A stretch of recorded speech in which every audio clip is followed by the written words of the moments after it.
So I love being the supportive uncle, or gunkle, that fun gay uncle. And one of the ways I do this is I try to make it to as many of my nieces and nephews' sporting events as I can. Whether it's hockey or soccer, lacrosse or dance, oh, it doesn't matter. Whatever one of these awesome little children are doing, it just warms my heart if I can be there to cheer them on. I mean, picture it. You've got the kids out on the field or the rink doing their thing, probably being a little crazy, and the parents and the grandparents and the extended family and the uncle cheering them on. But that's not the image we see nowadays, is it? More and more now you see people doing this, flipping up, down, right, paying more attention to the community in their hand than the community around them. And it's not just the usual suspects, the millennials. You know, I mean, they get blamed for everything these days. No, you see the 7-year-old sister and great-grandpa and the uncle and everyone in between. And maybe you've seen this when you're out for dinner or at a family event. But let me tell you, where this really irked me, I mean really irked me, was last summer at my nephews Liam and Nash's lacrosse tournament. Because this was a big deal for them, a big weekend event.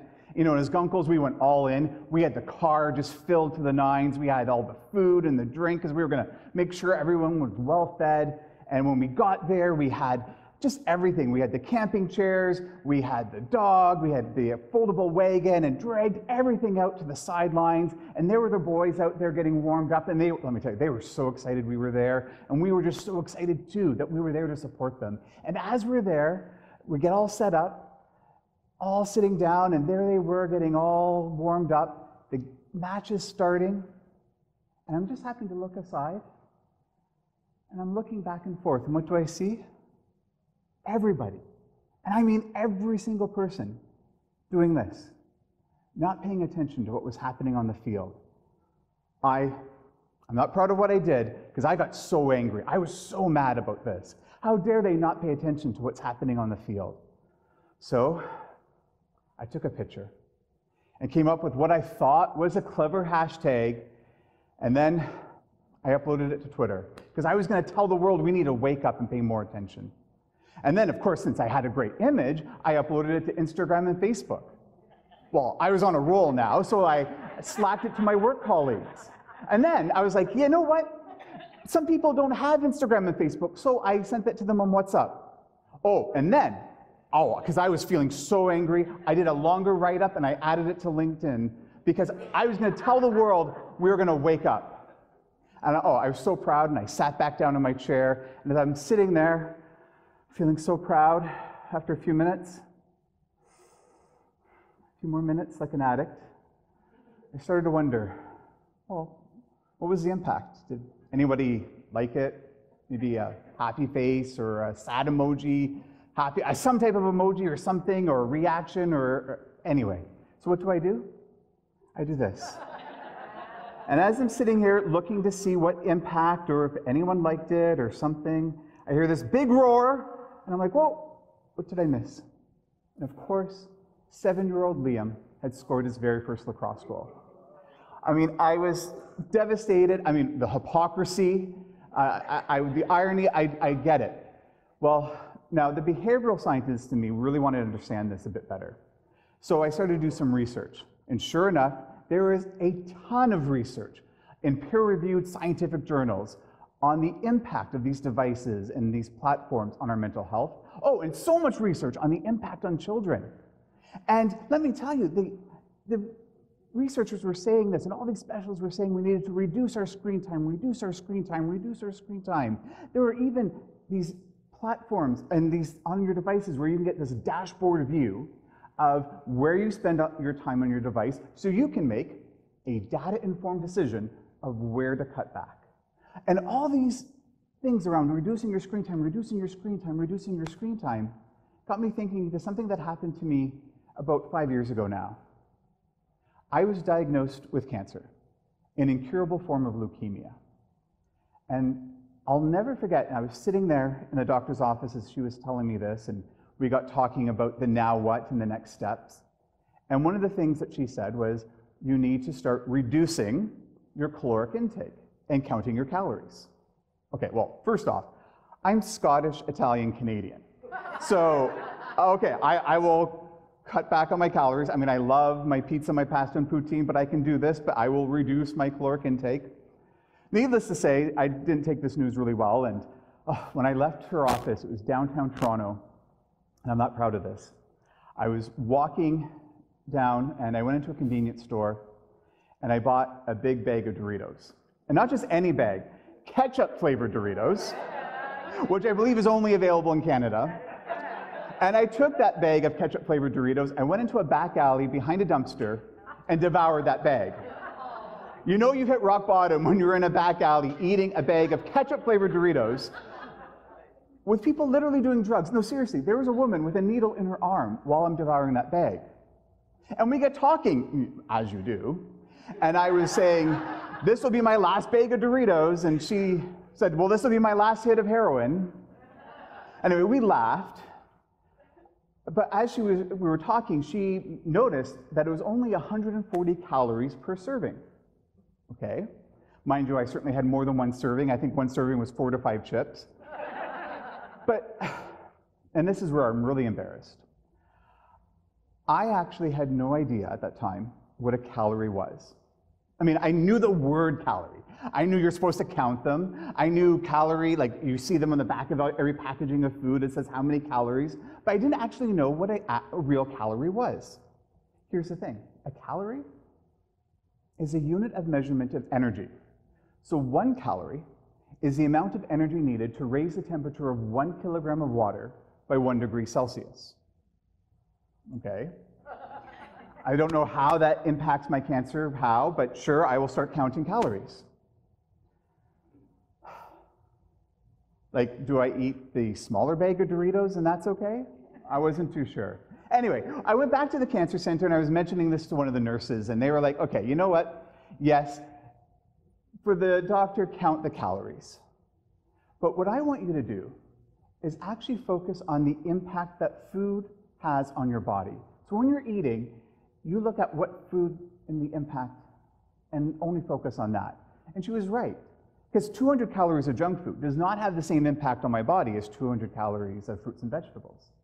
And when I made that mind shift change, oh, let me tell you, my blood work came back dramatically improved. In fact, I believe I'm here today because I made that mind shift change.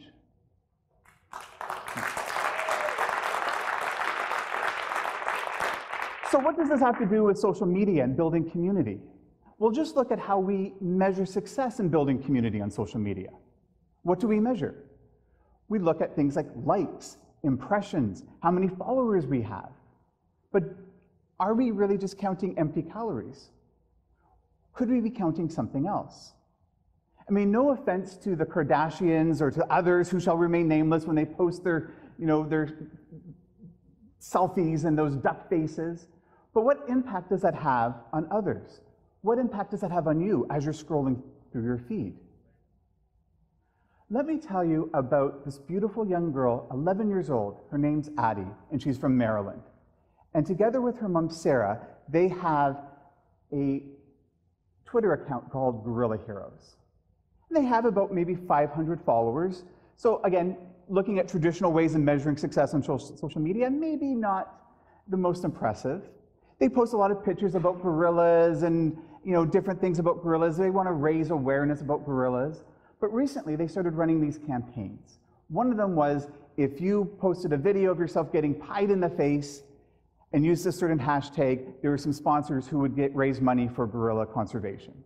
And then they had a challenge for people to post a selfie, like a high-five selfie, and use a certain hashtag, and then the mother and daughter team would stitch those pictures together so it looked like people from around the world were giving a high five to the gorillas.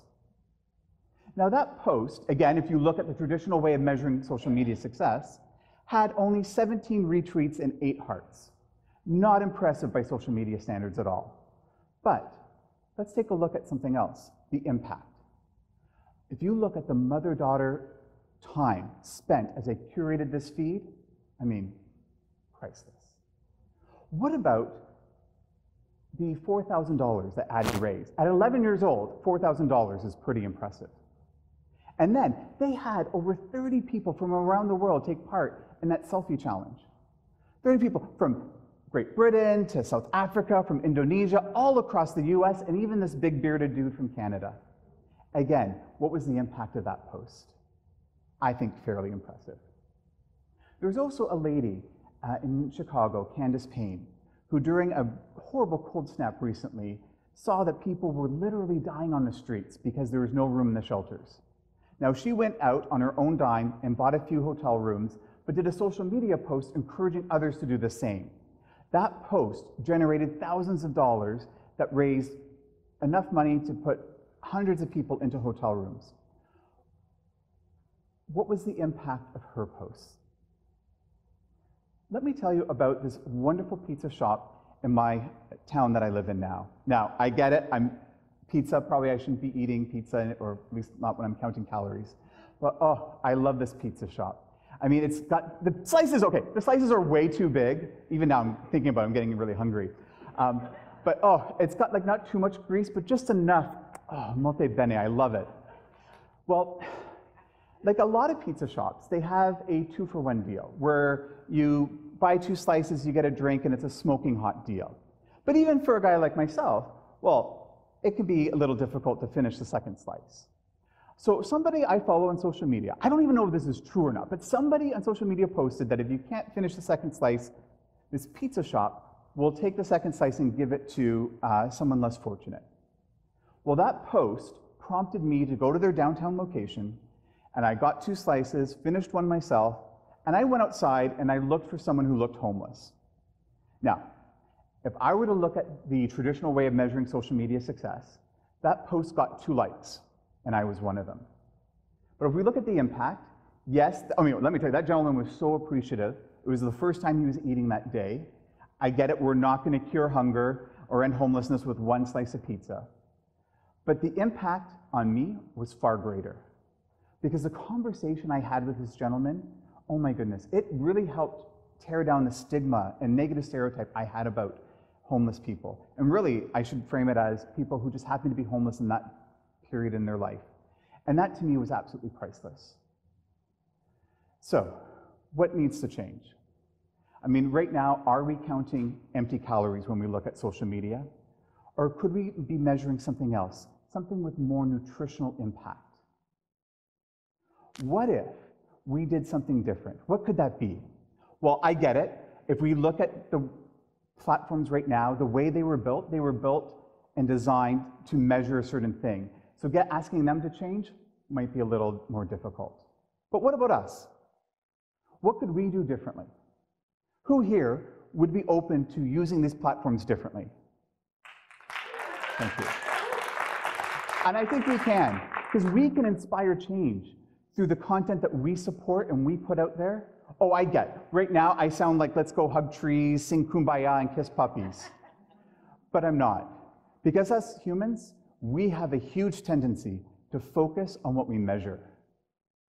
And what if you and I, we made a commitment each day to post, like, share, comment on one thing with that intention to impact?